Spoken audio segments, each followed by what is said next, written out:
거룩하신 우리 아버지 하나님, 오늘도 우리 하나님 앞에 우리를 불러주신 걸 감사드립니다. 하나님, 하나님의 백성이고 하나님의 자녀입니다.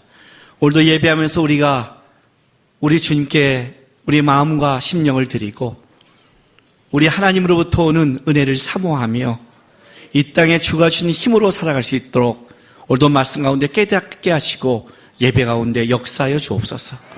감사하며 예수님의 이름으로 기도했습니다. 아멘. 하나님의 말씀 보겠습니다. 출애굽기 4장 18절에서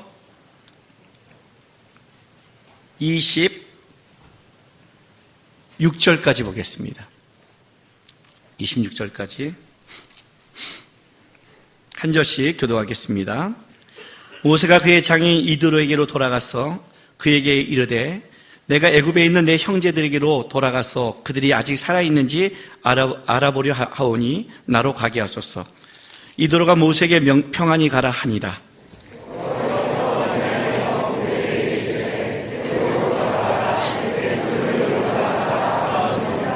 모세가 그의 아내와 아들들을 나귀에 태우고 애굽으로 돌아가는데 모세가 하나님의 지팡이를 손에 잡았더라.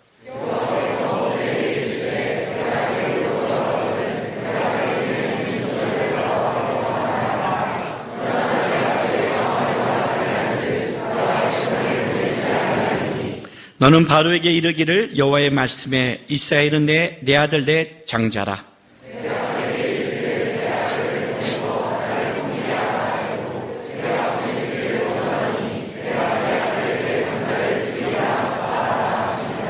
모세가 길을 가다가 숙소에 있을 때 여호와께서 그를 만나사 그를 죽이려 하신지라.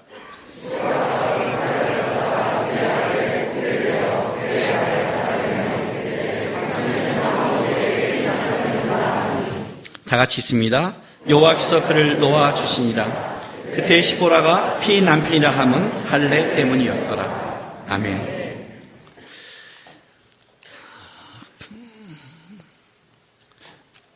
요즘 소명이라는 책을 지금 굉장히 쓰고 있고 또 내 몸 상태가 굉장히 안 좋아서 정신이 없었습니다. 이럴 때는 뭘 준비하는데 책의 것도 돌아가고 오늘 설교할 것도 머리가 돌아가고 또 주일에 설교할 것도 돌아가고 그러니까 머리가 복잡한 거죠. 굉장히 머리가 그냥 빠진 게 아니죠, 그죠? 굉장히 복잡한 거예요. 사실 이 생각이 전쟁터니까 그러면 어떤 일이 벌어지냐면 하나님 향한 깊은 묵상보다 먼저 이렇게 돼요. 지식이 내 머리에 판을 치기 시작해요. 그 지식이 판을 치게 놔두면 어떤 일이 벌어지냐? 드라이해져요. 그냥 생각에 머리가 이렇게 흘러가는 거죠. 그래서 저는 이럴 때 어떤 거에 집중하냐면 하나님께 집중하려고 노력을 해요. 오늘 찬양할 때 뒤에서 하는데 참 오늘 소진영 예배 인도자가 감사하게도 우리 때 보혈 찬양을 그죠? 우리 때 주의 보혈 능력이 또다 그냥 여기서 그냥 나 청년 때 막 부르던 거 뜨겁게 실로암 아시잖아요. 실로암 그죠? 여러분이 아니라 우리 때 불렀던 거예요. 그게요. 어떻게 또 아주 영적이에요. 실력 있어요. 그 찬양하는데 내 가슴이 뜨거워져요. 단순히 그게 아니라 그 찬양은 나에게 어떤 게 있었냐면 내가 청년 때, 내가 힘들었을 때, 내가 공부했을 때, 내가 삶이 맡겼을 때 하나님만 바라보고 봤을 때 그때 부른 나의 고백이었고 나의 찬송이었으며 또 내가 그렇게 살 결단한 노래였어요. 내 과거에 하나님과의 그런 깊은 관계의 노래를 부르다 보면 다시 내 마음에 뜨거움이 올라오는 거예요. 얼굴에 지금 빛이 나지 않나요? 열이 막 나가지 않으세요? 꼭 신앙생활에 문제가 있는 사람들의 특징이 있어요. 강건하지 못한 사람들의 특징이 있어요. 어떻게 하냐면 수련회를 가도 일도 하고 뭐도 하고 다 열심히 하고 겉도는데 꼭 예배 시간에 일을 하고 성경을 배울 시간에 밖으로 나가요. 가장 하나님 앞에 집중할 시간을 놓치는 거예요. 뭔가를 하나님께 하지만 그런 사람은 나중에 곤고해져요. 우리의 힘을, 우리의 그 삶을 일으키는 것은 세상적인 것이 아니에요. 저도 이제 나이가 들다 보고 몸이 아프다 보니까 힘들어요. 겉사람이 후피한다는 게 이거를 이기는 게 쉽지 않아요. 우리의 몸 안에 영을 담았어요, 하나님이. 그렇죠? 우리가 죽는다는 게 육이 죽으면 그 영도 같이 이 땅에 가게 했잖아요. 육에 강건하면 영과 연결돼 있어요. 그래서 너희가 영육간에 강건하라고 그래요. 영이라고 해서 육을 무시하지 못해요. 그러나 겉사람이 후퇴하는데 어떻게 영이 강건할까요? 쉽지 않아요. 아파본 사람은 알아요. 병약한 사람은 그게 얼마나 어려운 걸 알아요. 몸이 무너지는데 그 영을 하나의 뼈 강건하게 지킨다? 쉽지 않아요. 이 몸이라는 건 단순하게 건강이 아니라 여러분이 이 땅에 살아가는 세상의 모든 싸움이 다 육에 섞여 있잖아요. 진로, 결혼, 가정 다 있잖아요. 여러분들이 와서 많이 상담하는 내용이 다 그거 아니에요? 집안이 어려워요. 직장이 그래요. 나 왕따 당했어요. 다 이래요. 다 그게 육에서 벌어진 일이잖아요. 사실 그것들이 안전하고 평안하면 여러분들이 그렇게 죽상을 쓰지 않는단 말이에요. 예? 그것이 실제 우리 영을 갉아먹고 영을 무너뜨린단 말이에요. 그럼에도 불구하고 그 똑같은 상황을 겪고 있음에도 불구하고 어떤 사람은 그 안에서 일어나는 사람이 있고 무너진 사람이 차이가 있단 말이에요. 그 차이가 뭐냐는 거예요. 똑같이 그걸 당하는데, 똑같이 어려움을 당했는데 왜 누구는 일어나고 누구는 무너질까요? 저는 하나님 앞에 특별한 은혜를 입었어요. 어떤 은혜냐면 내 다음 세대를 가장 많이 만나게 하는 은혜를 입었어요. 그렇죠? 한국의 청년들과 청소년을 아마 제일 많이 접촉하는 사람이 저일 거예요. 어떤 목사님보다 저일 거예요. 그건 하나님이 저에게는 특별한 은총이었어요. 교회를 개척해서 교회가 쭉 자라다가 300명이 넘을 때 하나님이 고민하기 시작했어요. 그때 교회가 막 성장할 때라서 1년에 300명 이상이 등록을 하는 거예요. 이렇게 등록하면 교회가 5,000명만 넘어갈 수 있고 교회를 크게 지어서 이렇게 우리 교회에서 마커스를 하게 되면 더 부흥하겠죠. 이걸 해야 될 건가? 이 고민 속에 1년을 새 신자를 안 받았어요. 하나님 이것이 맞습니까? 그때 주님이 나에게 준 비전은 뭐였냐면 교회를 키우지 말고 다음 세대에 애써라였어요. 그래서 제가 있는 교회에서는 더 이상 키우지 않기로 작정을 했어요. 다음 세대에 집중하기 시작했어요. 그래서 하나님의 은총을 받아요. 근데 하나님이 저에게 준 마음은 뭔지 아세요? 다음 세대의 마음은? 어쨌든 하나님이 여러분의 선배로서 제가 믿음의 길을 먼저 갔잖아요. 강건한 그리스도인이에요. 강건한 그리스도인. 세상의 환난과 어려움과 풍파를 이겨내고 이 땅에 하나님의 사람으로서 담대하게 살아갈 수 있는 자들. 조금 어렵고 힘들고 징징대고 무너져가는 자들이 아니라 불평하고 그렇게 하는 자들이 아니라 강건하다는 것은 어떤 어려움이 올 때 힘들지 않다, 불평이 없다, 투덜대지 않는다 그 말을 하는 게 아니에요. 어떻게 아픈데 그것이 안 나오겠어요? 그렇죠?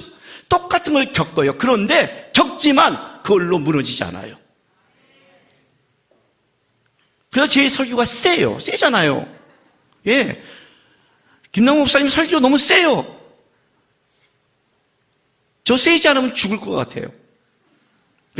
어느 날 내 설교가 세지 않는다? 천국 갈 때가 된 거예요. 그런 줄 아세요, 그냥.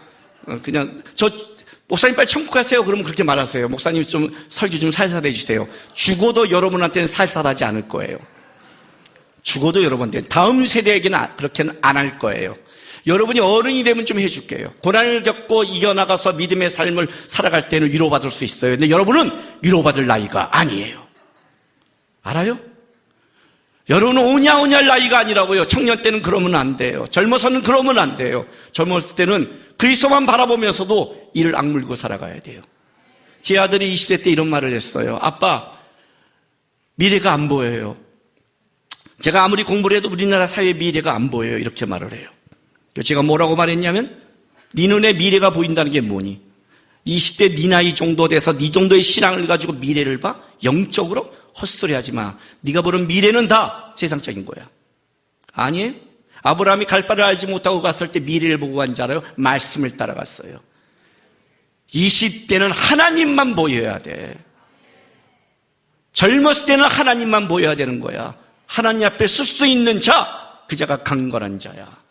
무너지는 모든 자들은 하나님 앞에 서지 못하고 환경과 불평과 다른 걸 바라보면서 무너지는 거예요. 무너진 자의 특징이에요. 마르다와 마리아의 얘기를 잘 생각하세요. 마리아가 그때 왜 예수만 붙잡았는지. 마르다가 우리가 있잖아요. 그 마라처럼 일을 안 할까요? 아니요. 일을 하지 말라는 게 아니에요. 일을 해도 돼요. 왜? 불평하고 예수만 보고 하면 돼요. 그럼 마르다는 예수를 놓치고 일을 보다가 불평하기 시작했어요. 그게 문제라는 거예요. 분주해지기 시작했어요. 봐야 될 꼴을 보지 못하는 거예요. 서야 될 곳에 서지 못하는 거예요. 모든 그리스도인이 아무리 환난이어도 예수가 눈에 보이면, 예수가 분명히 보이면 그 길을 걷고 강건하게 헤쳐나갈 수 있어요. 실제 문제는 예수가 안 보이는 거예요. 여러분들이 신경 쓰고 진짜 해야 될 것은 세상이 아니에요. 그 세상은 하나님이 바꾸는 거예요. 우리의 싸움은 세상이 아니라 나를 보는 거예요. 나를. 내 주위가 다 부조리 하더라도 그것 때문에, 그 부조리 때문에 내가 하나님 앞에 불평하면 나도 잘못된 거예요. 여러분, 예수님이 십자가를 지실 때 예수님의 모든 옆은 다 부조리했어요. 다 배신했어요. 아무도 옳은 게 없어요.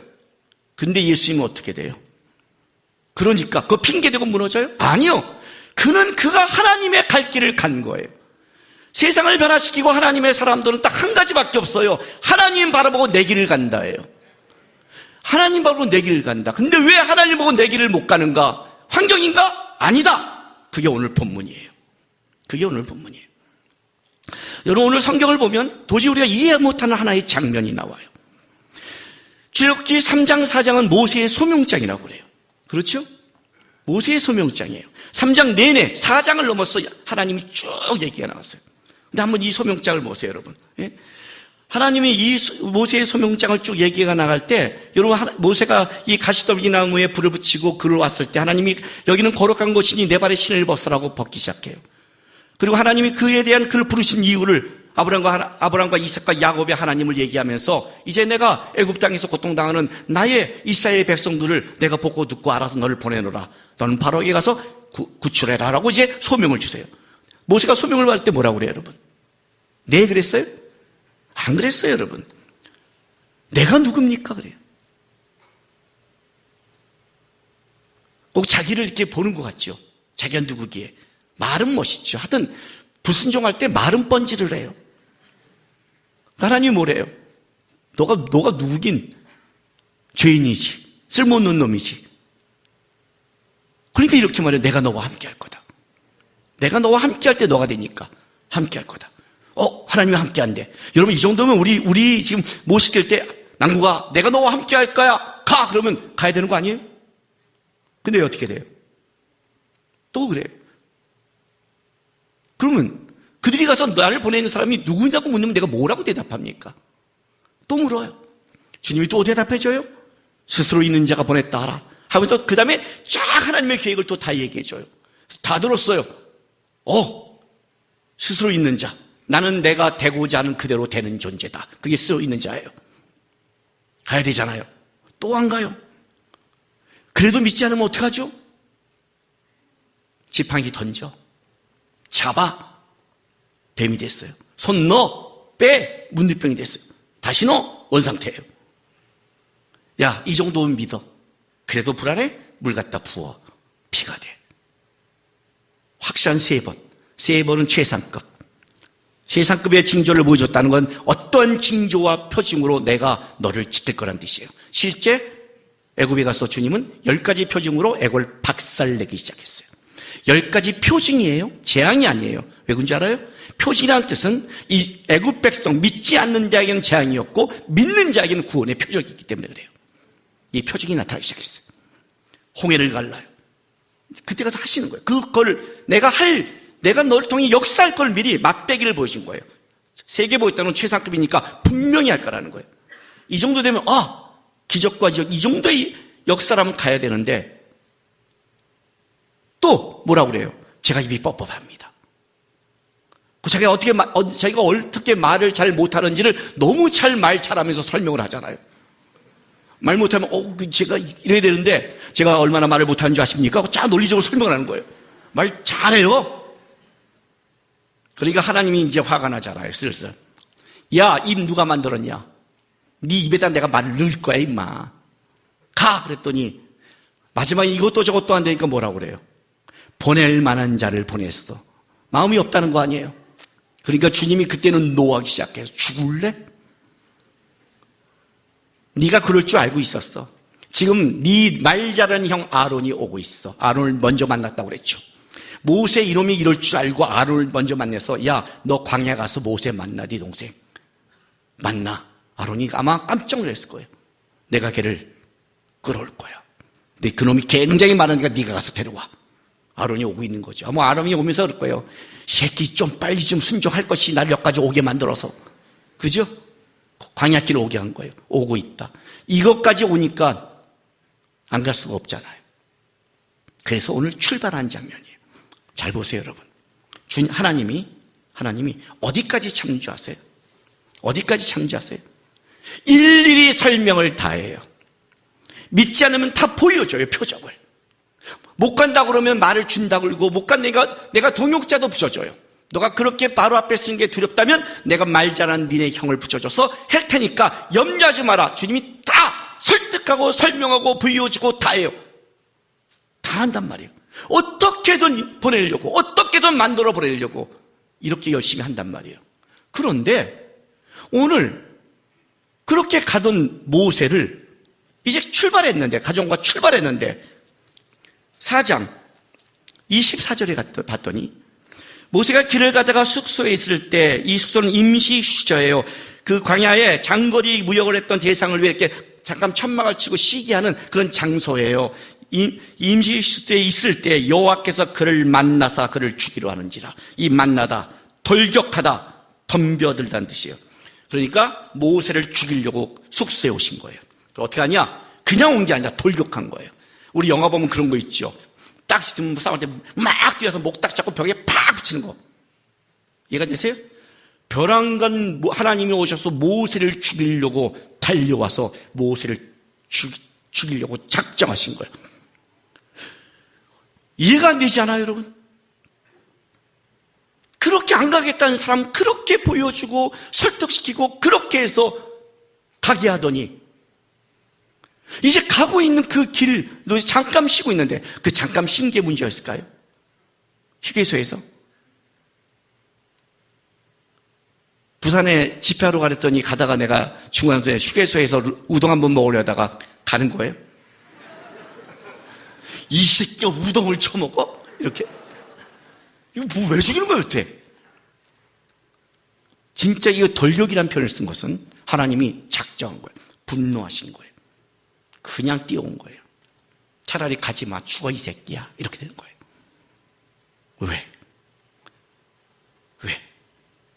입이 둔합니다. 마음이 없습니다. 힘듭니다. 뭐라고 말합니까? 두렵습니다. 모든 거를 다 얘기할 때 모든 거를 맞춰주고 모든 거를 설명해주고 모든 거를 붙여주는 하나님이 이제 내려가는 그를 왜 길거리에서 그냥 때려 죽이려 했을까요? 이게 본문이에요. 그렇다면 우리는 생각을 할 수 있어요.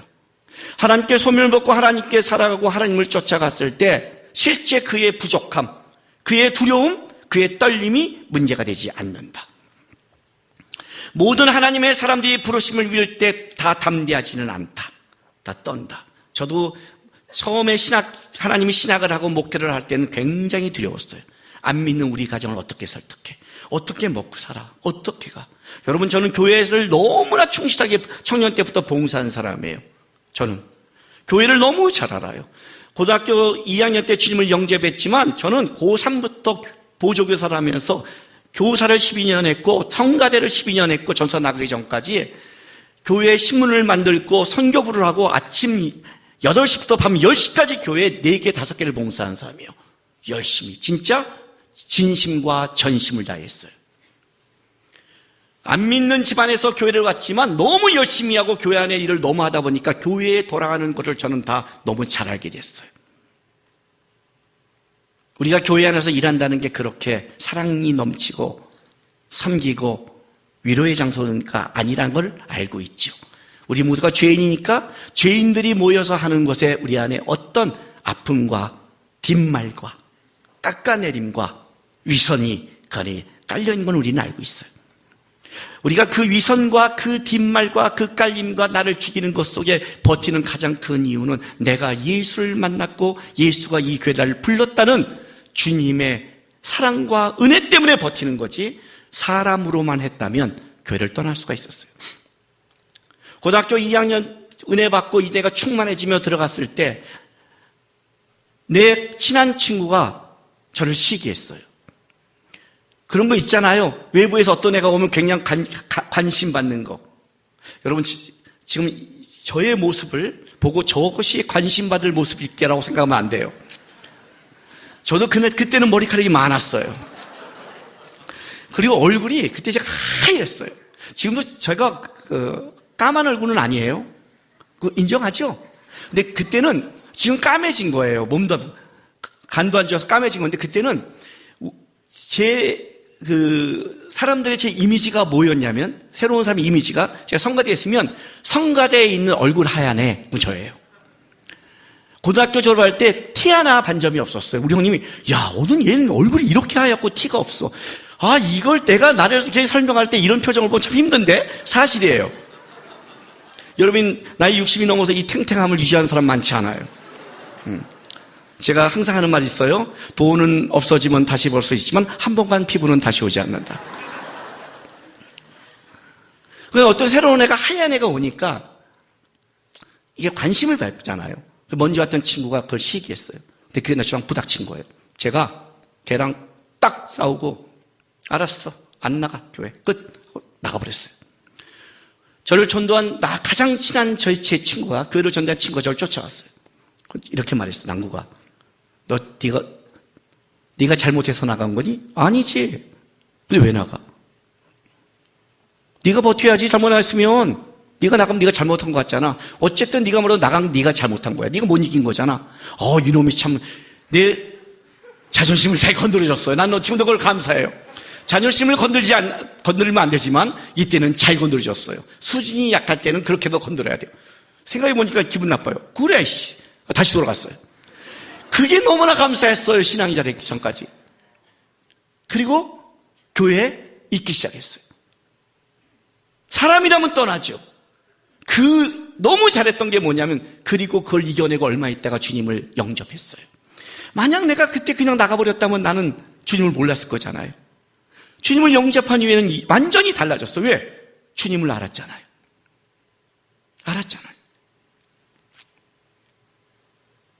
열심히 달려왔죠. 신앙생활에.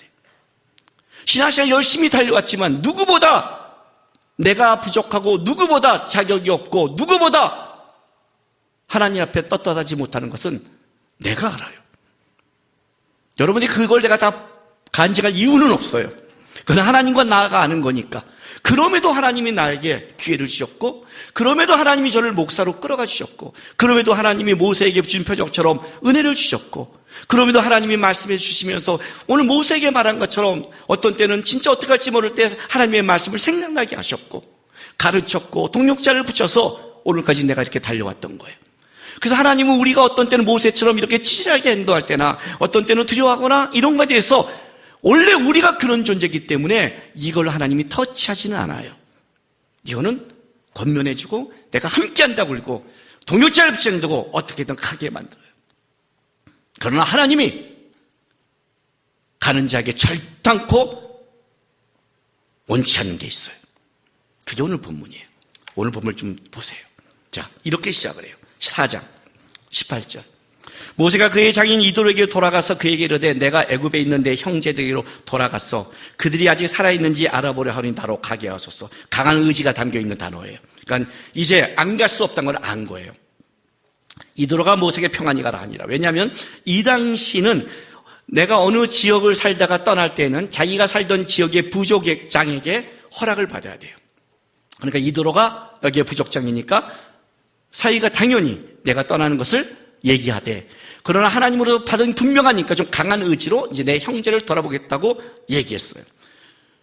그리고 이제 하나님께서 너를 놓은 자가 죽었다는 말을 듣고 20절 보세요. 모세가 그의 아내와 아들들을 나귀 위에 태우고 애굽으로 돌아가는데 모세가 하나님의 지팡이를 손에 잡았더라. 그 지팡이를 잡고 그의 아내와 아들들과 내려가는 거예요. 내려가요. 그리고 22절, 23절 보세요. 지금까지 아주 순탄하게 아주 잘 나가고 있는 거예요. 20절, 23절. 너는 바로에게 이르기를 여호와의 말씀에 이스라엘은 내 장자라. 내 아들 내 장자라. 내가 내게 이르기를 내 아들을 보내주어 나를 섬기게 하라 하여도 내가 보내주기를 거절하니 내가 내 아들 내 장자를 죽이려 하셨다 하라 하시니라. 자, 여호와의 말씀에 이스라엘은 내 아들 내 장자라. 그들을 나를 섬기게 하려고 끄집어낸다는 거예요. 구원의 목적, 이유를 분명히 말해줬어요. 내가 이스라엘을 선택한 이유, 장자. 그죠? 장자가 있어야 둘째가 있고 셋째가 있잖아요. 이스라엘을 부름으로 말미암아 이제 다른 열방을 구원할 하나님의 계획을 잡고 있는 거예요. 구원의 목적과 이유를 분명히 갖췄어요. 얼마나 지금까지 스타트가 좋아요. 그죠? 딱 말하고 보내고 가는 거예요. 그리고 이제 가다가 길에 숙소에 있었어요. 근데 하나님이 돌격해 오는 거예요. 죽여버리는 거예요. 왜? 봤더니 25절, 26절 보세요. 시보라가 돌가를 가져다가 그 아들의 포피를 베어 그의 발에 갖다 대며 이르되 당신은 참으로 내게 피난편이다 하니 모세의 발 앞에 놓고 여호와께서 그를 놓아주신다. 그때 살려줘요. 그때 시보라가 피난편이라 하면 뭐 때문에? 할례 때문이다. 자, 그렇다면 이렇게 되는 거예요. 이렇게 되는 거예요. 모세를 죽이려는 이유를 시보라는 알고 있었어요. 그죠? 알고 있기 때문에 지금 놔두면 죽는 것을 시보라가 알고 있잖아요. 그러면 할례 때문이에요. 그럼 모세는 지금 자기 자식들에게 할례를 안 했다는 거죠. 게르손과 엘리야사한테 안 한 거예요. 근데 시보라가 와서 그 할례를 하고 그 발 앞에 당신은 피난편이다, 언약의 남편이다 이렇게 말한 것은 뭐냐면 그 아내와 내려올 때 모세와 시보라 사이에 분명히 이 문제에 논쟁이 있었을 거예요. 아무 생각이 없는 게 아니에요. 아무 생각 없다면 시보라가 당황했을 거예요. 뭐야, 이 사람 누구야? 이 하나님이란 존재가 왜 이러고 죽이려고 난리야? 변덕이 왔다 갔다 이럴 거 아니에요. 그죠? 그런데 분명히 모세가 내려오면서 시보라에게 뭔가를 얘기했고 시보라도 그 문제에 논쟁이 있고 시보라도 그 문제에서 거절을 했을 거 아니에요. 모세가 한 게 아니라 시보라가 했다는 것은, 그죠? 시보라가 거절한 게 뭘까요? 할례였어요. 모세가 하나님의 부름을 받고 애굽에 가는데 이들에게 이렇게 말해요. 하나님의 말씀을 갖고 내가 바로를 만나러 갑니다 라고 말하지 않았어요. 자기 형제를 돌아본다는 거예요. 이거는 그럴 수밖에 없는 거예요. 왜냐하면 베란간 어디 양을 치고 왔다고 왔는데 내 하나님을 만났습니다 하는데 왔더니 베란간 놔두고 자기 가족을 데리고 바로를 만나겠습니다 하는 거는 이건 미쳐 보이지 않겠어요? 여러분 오늘 마커스 예배를 딱 끝나고 가서 은혜를 팍 받고 와갖고 갔는데 베란간 집에 가서 하는 말이 어머니 오늘 내가 마커스 예배를 드렸는데 하나님께서 저에게 김정은을 만나라고 했습니다. 이렇게 말하면 어머니가 얼마나 당황하겠어요. 야, 마커스 2단 아니냐? 그럴 거 아니에요. 그죠? 2단 아니냐? 너 이상한 단체 갔다 왔냐? 이럴 거 아니에요. 그죠? 이거는 상식을 넘어서잖아요. 40년 동안 같이 살다가 분명히 모세가 왜 쫓겨온지를 알고 있을 거 아니에요. 40년 동안 살았으면 그런 얘기는 알고 있을 거 아니에요. 그런데 이제 80세에 베란가 양치고 돌아오다가 이랬는데 간다고? 그러니 자기도 이건 말하기 어려운 거예요. 시작이 어려워요. 여러분, 내가 우리 부모님과 내 신앙생활을 했을 때 가장 어려웠던 게 두 번의 고비가 있었어요. 그걸 설명하는 게 첫 번째가 뭐냐면 예수를 믿고 내가 예수를 믿는다는 걸 얘기를 처음 할 때, 불교 집안에서 어머니 따라 절에 갔다가 왔다 갔다 하다가, 그죠? 돌아다니다가 친구 따라 교회 왔다 갔다 하는데 오늘 와서 이제 저 교회 다니고 예수를 믿습니다. 교회 다닌다가 아니라 예수를 믿습니다. 이렇게 말하는 거는 이건 굉장히 어려운 거예요. 저는 이게 굉장히 기도했어요. 처음에 어떻게 하나님 어떤 방법으로 집과 싸우지 않고 어떻게, 이게 어렵단 말이에요. 저한테는. 그게 그거를 얘가 예수 믿는 거를 증명한 거를 저는 뭘로 잡았냐면 식기도로 잡은 거예요. 식기도. 처음에는 예수를 믿게 되니까 제가 어떻게 기도했다고 그랬어요. 밥 먹으면 기도해야 되는데 딱 하는데 항상 가족이 모여서 먹자 하면 막 먹었는데 어떻게 해요? 잠깐, 저 예수 믿습니다. 제가 기도하기 전에 숟갈 뜨는 건 반칙입니다. 주님이 머리를 다 뽑으실 겁니다. 그걸 기도해? 아니잖아요. 어떻게 해야 될 거 아니에요, 아버님한테. 그래서 순간 막 먹으니까 못하니까 눈 뜨고 기도했죠. 기도는 해야 되니까 주님 잘 먹겠습니다. 감사합니다. 이렇게. 이게 죄책감이 계속 크는 거예요. 식기도도 못하는 놈, 식기도도 못하는 놈, 식기도도 못하는 놈. 집에서 식기도도 편히 할 수 있는 게 얼마나 큰 복인 줄 아세요?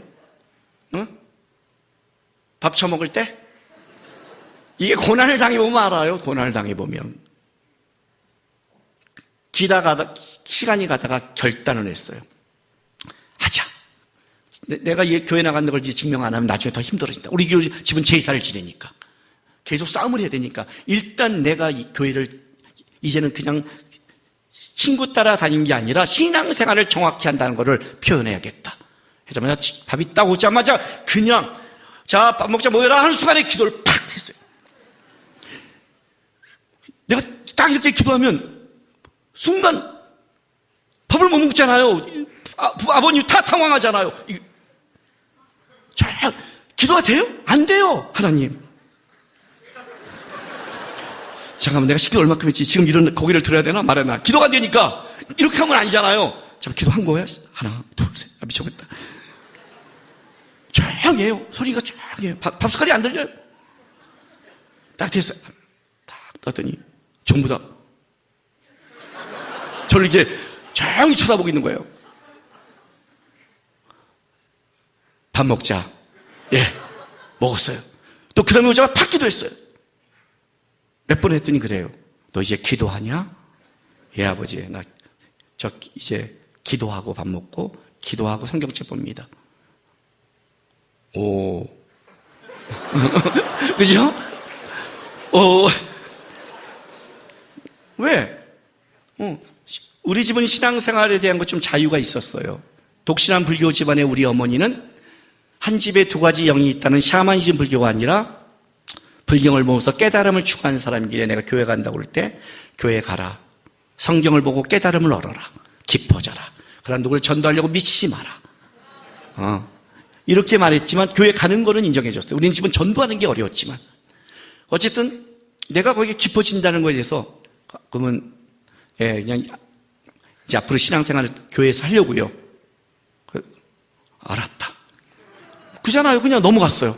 이겼다. 이제 그다음부터는 이제 조금 싸움은 있었죠. 제사 때 배령간 친구 만난다고 갔고 수련회 갈 때 맨날 수련회 가면 교회가 뭐라고 그러니까 아빠 저 친구 만나러 친구들과 2박 3일 놀러 가요. 그잖아요. 난 예수는 나의 친구니까 2박 3일 놀러 가서 예수 만났잖아요. 나 거짓말한 거 아니에요? 융통성 있는 대답을 한 거예요. 저는요. 융통성 있는 대답. 그리고 내 교회 친구들과 간 것도 맞고 예수는 내 친구잖아요. 그러니까 예수 친구가 노는 것도 많고 깊어진 거 많으니까 갔다 와서 좋았냐? 좋았어요 아빠. 그래서 우리 매년 가기로 했어요. 매년 친구도 가기로 했어요. 여름에도 가고요. 그러니까 그렇게 냈어요. 두 번째 진짜 어려운 건 뭐냐면 신학을 허락받을 때예요. 이건 좀 얘기가 달라요. 신앙을 허락받은 것과 신학은 달라요. 자기 집에 목사가 있다는 것은 부모님들에게는 부담이에요. 믿지 않는 사람에게. 이 싸움이 또 저는 어려웠어요. 이 싸움 할 때 제가 어떤 일이냐면 그때 일본에 가서 컴퓨터를 배울 수 있는 길이 열렸어요. 우리 아버님이 열어줬는데 저는 그때 신학의 부르심을 받은 거예요. 그래서 먼저 어머니 각계 전투에 들어갔어요. 이때는 같이 모이면 저희 견관진이 있어서 안 돼요. 견관진은 파해야 돼요. 우리 가장 감성을 울리는 어머니한테 가서 이렇게 말했어요. 엄마, 그렇게 가면 내가 돈 모고 잘 먹고 살 걸 아는데 나 평생 후회할 것 같아. 평생 자식이 후회한다니까 왜? 나 한 번만 기회를 줘. 그때까지 내가 집이 어려서 대학을 못 갔잖아요. 나 공부하고 싶고 나 가난해도 성직자 길을 가고 싶어. 우리 아버님이 그 얘기를 했는데 한 가지의 마음이 걸렸어요. 공부할 기회를 못 줬다는 거에 대해서. 그리고 우리 아버님 생각에 넉 달 공부하고 무슨 신학을 가겠냐 생각하고 한 번 기회를 준다 했는데 그 넉 달에 하나님이 역사에서 암기가 멀다고 신학교를 들어가 버렸잖아요. 이게 얼마나 어려운 건지를 알아요. 모세가 이도령에 가서 이렇게 말한 게 얼마나 어려운 건 줄 알아요. 그럴 수는 있어요. 그래서 그냥 굳이 이들어가 싸울 필요 없잖아요. 가면 되잖아요. 형제를 보면 다 좋아요. 그것까지는 문제가 없어요. 문제는 이거예요. 문제는 이거예요. 내려가는데 이돌의 문제가 아니라 모세의 가정의 문제예요. 모세의 가정의 주도권이 십보라에게 있는 거예요. 바로요? 바로? 하나님 웃긴 거죠. 무슨 바로야 바로는. 제가 바로를 만나면 무슨 말을 해요? 이스라엘 백성 무슨 말을 해요? 바로와 이스라엘 백성이 아니라 십보라부터 먼저 전해. 네 자식부터 할례를 행해. 내가 목사가 됐는데 우리 자식은 교회를 안 나오는 거예요. 세례도 안 받는 거예요. 이해가 되세요? 자기 자식에게도 언약의 백성의 징표가 없는 거예요.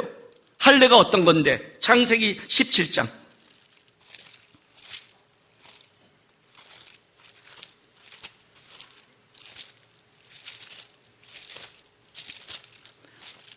(9절부터) 14절 제가 읽어드릴게요. 하나님이 또 아브라함에게 이르시되 그런즉 너는 내 언약을 지키고 내 후손을 대대로 지키라. 너희 중 남자는 다 할례를 받으라. 이것이 나와 너희 후손 사이에 지킬 내 언약이니라. 너희의 포피를 베어라. 이것이 나와 너희 사이의 언약의 표징이니라. 언약이다. 언약의 표징. 얼마나 강조를 해요. 너희는 대대로 모든 남자의 집에서 난자 또는 너희 자손이 아니라 이방 사람의 돈으로 산자를 막나르고 난지 8일 만에 할례를 받을 것이다. 너희 집의 난자는 너희 돈으로 산자든지 할례 받아야 하리니 이에 내 언약이 너희 사이에 있어 영원한 언약이 되려니와 할례를 받지 않는 남자 곧 그 포피를 배제한 자는 백성 중에 끊어지리니 내 언약을 배반했습니다. 바로를 만나서 하나님의 나라와 구원의 뜻을 이룬다고요? 자기 가정이 하나님을 배반했는데 하나님을 배반한 가정을 어떻게 보내요? 무슨 바로야 바로는? 하나님이 딱 주기로 작정한 거예요. 분명히 십보라에게 얘기했을 거예요. 난 부르심을 입었다. 부르심을 입는 가족인데 할례 받는 족속이에요. 내 자식이 입고 살았지만 할례를 행해야 된다. 뭔 소리냐? 난 형제 보러 가는 거 아니냐? 왜 같은 아들을 그러냐? 아마 난리를 쳤겠죠, 십보라가. 또 여기는 뭐예요? 처갓집이잖아요. 모세는 힘이 없잖아요. 꺾지를 못한 거예요. 근데 그렇게 가요? 아니요. 네가 연약하고 부족하고 다 가는 건 하나님이 보내주시지만 거룩하지 않는 것, 하나님 앞에 거룩하지 않은 언약의 백성의 싸움을 하지 않는 것은 보낼 수 없는 거예요. 하나님 그냥 죽여버리려는 거예요. 차라리 죽이는 거예요. 십보라가 한 거예요. 이건 죽인다는 걸 알았어요. 빨리 가서 아이들에게 할례를 해요. 여러분 지금 이건 좀 굉장히 심각한 설교지만 그때 상황으로 가면 굉장히 당황스러워요. 베란가 자식들에게 가서 할례해야 된다고 달려들었다고 생각했어요. 돌깔로. 자식들 얼마나 황당했을까요? 그죠? 네? 미리 좀 할 것이지. 근데 그럴 시간이 없어요. 할례를 한 거 남편 발 앞에 던졌어요. 피난편이라. 인정한 거예요. 당신은 하나님의 부른 언약의 사람이란 걸 인정해요. 자, 이 십보라의 인정이 기쁨의 인정일까요? 진실한 인정일까요? 억지로 한 인정일까요? 억지로 한 인정이에요. 그래서 십보라는 여기서 할례를 행하고 어떻게 하냐면 하나님이 다시 이들에게 돌려보내요. 언제 만나느냐? 이스라엘 백성이 광야에서 승리하고 나올 때 그의 아들이 다시 내려와요. 내가 이걸 사모들에게 많이 쓰는 거예요. 남편의 부르심을 방해하지 마라. 왜냐하면 아주 억지로 했기 때문에 가봤자 하나님의 구원의 반영이 된 거예요. 그런 눈으로 봐야 돼요. 거기에서 광야에서 들어와야 돼요. 믿음이 자라야 돼요. 십보라를 하나님이 돌려보내요. 이것이 사역과 사명인 거예요. 하나님을 붙잡는 게 힘인데 붙잡지 않는 거죠. 돌려보냈어요. 그리고 모세만 언약의 백성을 만들고 자녀를 만들어 놓고 그 가정을 온전하게 하며 보내기 시작했어요. 여러분, 신앙의 싸움을 우리는 어떻게 하냐면 자꾸 내가 무너지고 내가 거룩하지 않는 것을 상황과 다른 조건으로 따지고 시작해요. 아니에요, 여러분. 하나님 바로는요, 하나님께 아무것도 아니에요. 그냥 하나님이 사역해요. 능력 주시면 해요. 그러나 너의 가정, 너의 삶의 거룩함은 너가 지켜야 되는 거예요. 이 언약의 백성의 싸움은. 신앙의 싸움은 나의 거룩에서 시작하는 거예요. 나의 거룩에서. 제가 가장 힘들게 싸웠던 게 뭔지 아세요? 밖에? 세상? 여러분? 아니에요, 여러분. 예수 안 믿는 우리 가정이었어요. 저는 예수 안 믿는 우리 가정에 들어갈 때 얼마나 조심했는지 몰라요. 거기서 얼마나 깨어있는지 몰라요. 나 때문에 우리 가정의 거룩함이, 전도가 깨질까봐. 내가 나 하나 때문에 하나님의 구원의 역사가 일어나지 못할까봐. 세상이 강하고 그건 어쩔 수 없지만 내가 거룩하지 않는 거는, 내가 내 안에 주님의 영광과 임재가 임하지 못하게 하는 거는, 그거는 나의 죄고 나의 부족함이에요. 그건 나부터 시작해야 될 문제예요. 어떤 선교사님한테 물었다고 그러잖아요. 어떻게 하면 우리 가정이, 우리 시대가 부흥을, 우리 교회가 부흥을 할 수 있겠습니까? 물었더니 그분이 동그란 나무떼기를 갖다 땅에다 요만한 동그라미를 그리더니 들어가세요. 그 청년이 딱 들어가니까 이 동그라미에 있는 청년부터 거룩하고 부흥이 일어나면 여기서부터 하나님은 일하십니다.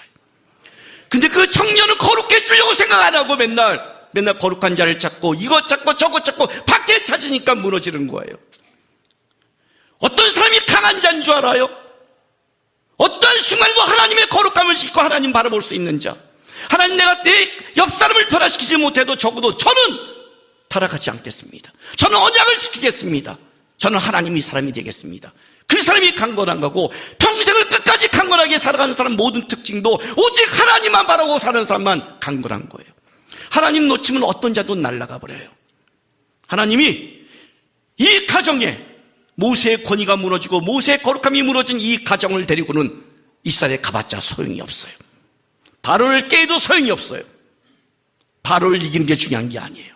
하나님의 도구가 온전해야 돼요. 하나님의 도구가. 달려서 잡은 거예요. 십보라를 못 이겼잖아요. 죽여버리는 거예요. 차라리 가지 말라고. 십보라 앞에서 네 자녀 앞에서 언약의 싸움을 못하는 주제에 네가 무슨 바로와 싸워. 거짓말하지 마. 바로 문제 아니야. 자신을 좀 보세요. 우리 집에는 며칠 전에 내가 새로운 우리 집에 규칙을 하나 만들었어요. 월요일날 우리 노예가 있어, 목사님들 모임이 있어서 제가 그때 지하철을 타고 갔어요. 차량 가지고 가고. 주차가 복잡해서.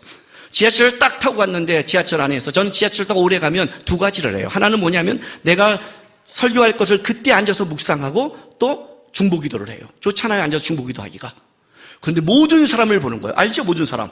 핸드폰 중독자들. 또 하나, 유튜브 좀비들.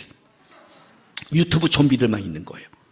눈을 들어 산을 보아라. 너의 도움이 어디서 올 것. 절대 산 안 된다고 그랬죠. 도움이 어디서 온지는 몰라요. 도움도 유튜브를 통해서 와야 돼요. 하나님이. 유튜브에서 짠 이렇게. 좀비들이니까. 유튜브 좀비예요. 내가 볼 땐 유튜브 좀비예요. 좀비들. 집에 와서 이렇게 말했어요. 아빠가 들어오거나 가족이 모두 모였을 때는 어쩔 수 없이 통화를 하거나 어쩔 수 없이 카톡을 해서 답변을 할 수 있고 문자를 할 수 있지만 그거 외에 가족이 모일 때는 어떠한 경우도 여기는 핸드폰으로 뭔가를 찾거나 검색하거나 유튜브를 보지 못한다. 가족을 바라보고 얘기하고 가족을 나누며 여기서 우리가 하나님 앞에 먼저 하나 되는 싸움을 한다. 얘기를 내렸어요.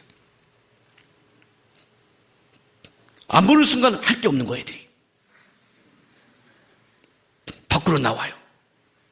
드디어 어두컴컴한 저 구석지에서 받은 좀비들이 새 생명을 얻고 주 앞에 나오기 시작했어요.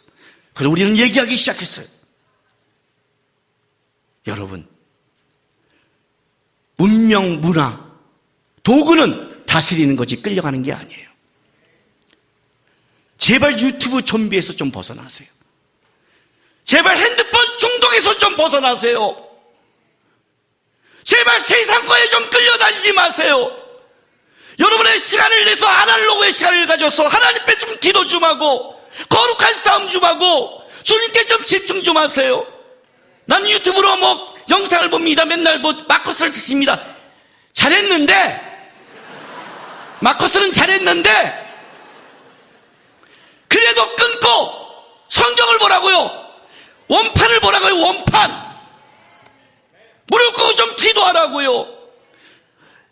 아브라함 시대부터 끝날 때까지 하나님의 동일한 법칙, 하나님 바라보고 거룩을 지킨 자가 그 시대의 주인공이 됐다. 그 그들이 하나님의 사람이었고 어떤 환경에도 강건했으며 한 시대를 끌어갔다. 부족하고 모자란 것 하나님이 모세처럼 설득해서 끌어가서 하나님은 만들 수 있는 실력이 있다. 그러나 거룩하지 않는 자, 하나님 앞에서 보지 않는 자, 그들에게는 하나님은 분노하셨고 돌려가셨고 쓰지 못한다. 차라리 죽여버릴 망정 안 한다. 왜? 그런 자가 가면 하나님의 영광을 갉아먹지 돌린 적이 없어요. 좀 강건한 청년들이 일어났어요. 환경과 투덜대지 말고 어려움 속에 주님, 나는 내 눈과 삶을 주를 보면서 거룩합니다. 실력은 없지만 거룩합니다. 내가 이 생을 변화시킬 능력은 없지만 거룩하려고 하겠습니다. 우리 가정 변화시킬 능력 없고 교회, 직장 변화시킬 능력 없지만 나는 하나님 앞에 거룩한 싸움을 하겠습니다. 그 거룩함을 지켜낸다면 그를 통해서 하나님이 사용하실 거예요. 거룩한, 강건한 하나님의 사람이 되길 주의 이름으로 바랍니다. 기도합시다. 이 시간 하나님 앞에 좀 결단했으면 좋겠습니다. 하나님, 거룩하게 싸움하겠습니다. 내 시간의 어느 부분을 주 앞에 드리겠습니다. 내가 잡고 있던 핸드폰과 내가 잡고 있던 삶 속에 하나님을 좀 놓쳤다면 어느 부분을 주님 앞에 서서 주님 앞에 내 영혼을 보는 거룩한 터를 만드는 싸움을 하겠습니다. 거룩한 백성으로 주님 앞에 살아가고 거룩함을 지키는 하나님의 사람이 되게 해달라고 다 같이 주여 한번 외치면서 기도하겠습니다. 주여! 할렐루야. 아버지 하나님 감사합니다. 오늘 우리를 불러주셔서 감사합니다.